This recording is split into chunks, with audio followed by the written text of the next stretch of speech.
Saturday morning, July 10th, 2024. Time check 5:23 a.m. Pagpana ng bandera. Ito lagi sila mula ba diha?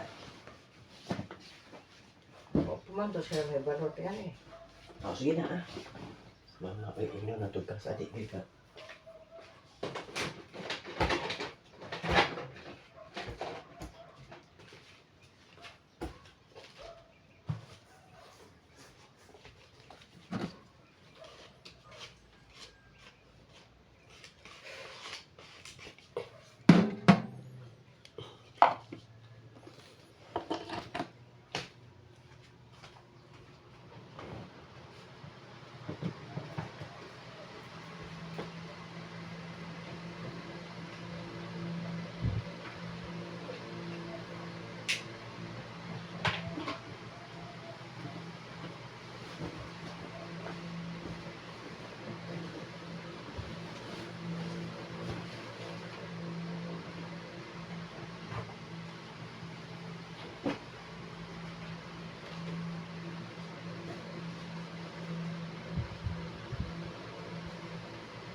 Ang simana.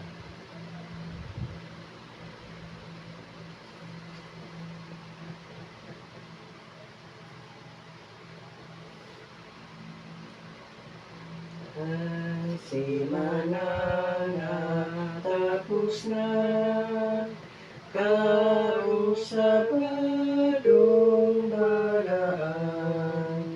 Ikaw ka lang magkalipay sa araw ipapahulay.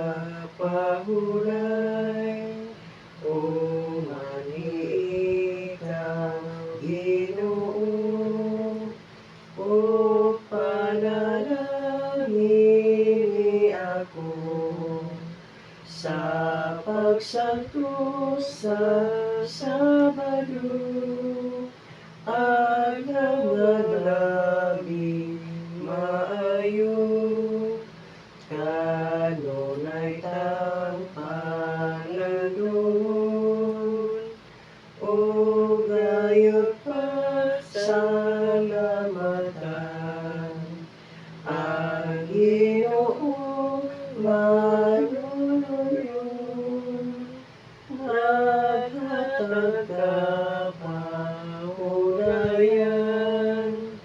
ang kalinaw nga langit nun, ngamos na bigat sa lugar, sa tao pagabatiun,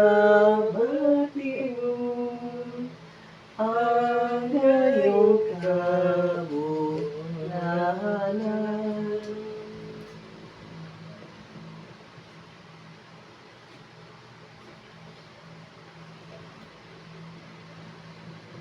Ang basahon makita sa Isaias 49. Ang laraw sa Ginoo alang sa iyang katawhan. Mao kini ang giingon sa Ginoo ang inyang manulubos. Ang balaang Diyos sa Israel, ako ang inyong Ginoong Diyos, nagtudlo kaninyo sa mga kaayo kaninyo, ug nagtultol kaninyo sa dalan nga anay ninyong dakdan. Kung tumanon ninyo ang akong kasuguan, mubaka ang inyong kalipay sama sa suba, ug ang inyong pagkamatarong sama sa mga balod sa dagat, ang iyong mga kaliwat may sama unya kadaghan sa balas, ug dili gayo sila mapuo. Panggawas kamo sa bibiliw niya, isangyaw kini nga malipayon ngadto sa tanang usuok sa kalibutan, ingna sila. Giluwas na sa Ginoo ang iyang alagad, ang Israel wala sila uhawa sa dihang gidala niya sila latas sa mga disyerto. Ipabuhagay niya alang kanila ang tubig gikan sa bato. Gipikas niya ang bato ug mibuhagay ang tubig. Dili magmalinawon ang mga dautan, nag-ingon ang Ginoo.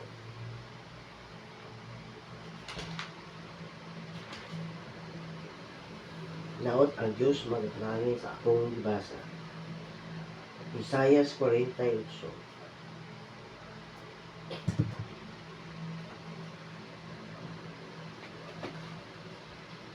Sige na. Na?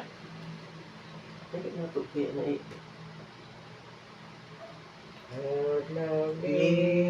Papahulay, balaan sa bayo, malipayo na kami sa pagsugat kanimo. Timaan sa pangulay, sa langit no puloy-an.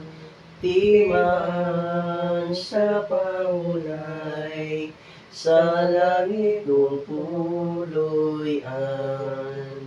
Pasayloon mo, O Diyos, ang mga sala namo. Hinluin kami gayon sa kadautan namo. Unya among santoson, ang balaan mong adlaw. Unya among santoson, ang balaan mong adlaw. Sa tibuok mong adlaw, daigon o Diyos namo, ang dakong gugma nimo, kalooy o himaya. Ang pulong sa Ginoo, amurang padandumon. Ang pulong sa Ginoo, amurang padandumon. Ang maayong balita sa imong gingharian, ibalita sa yuta sa tanang katawhan.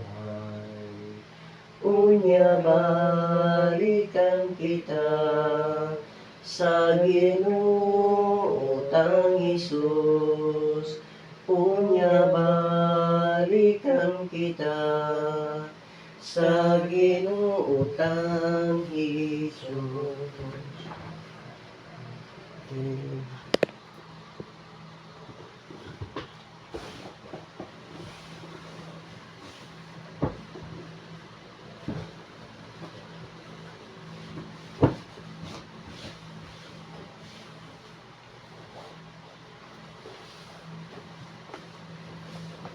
Kami gamahanan o dalay ko ng mga Diyos, tagiya ikaw sa mga pinabuhi. Kaya kami nagapiko sa mga tuhod. Karon sa pagpasalamat kanimo sa imong pagkamay kanamo sa paghatag gayon. Nasa tibok simana, nahidangat kami nini dati kung adlaw ipo kahoy. Samtang kami ang mga sugod sa mga adlaw. Sa mong siman, sinimana nga pasalamat, panghinaot kami, ang mga Espiritu matiguban ka namo karon. Karon kini may maghatag og dugang kaligton sa among pagtuo. Padalangin ni kanyang tanan, suligan mo panimalay. Iyoy mo kami kanunay sa matang sa magigat mo, matigas. Iyo na kami, isang kaman sa daghang mga pagsulay sa mga kinabuhi, makabarog kami na abali kami din o biyahe kami sa Espiritu sa kamaturan. Kaya wala kami mahimo sa mga kagayon o ay kung wala ka kung saan mo ipangayo o ginatubyan sa mga amahan mo, anak sa mga langit, dahil doon ay niyara. Mabot pa namin yung ganariyan. Kung matuman ay magpulot ng sinta mo sila. Ang kalan o namo sa matagablang, ihatag ka namo o mga lawang o ipasayo ang kanina sa kanyang sala. Sama sa pagpasayo sa nakapalakaran. Kung dili mo kami itibyan sa mga pangailangan, pinamuwalya sa akin sa kadagutan. Kayo yung harian ang among hantod sa pangkiran. Hear our prayer, O Lord.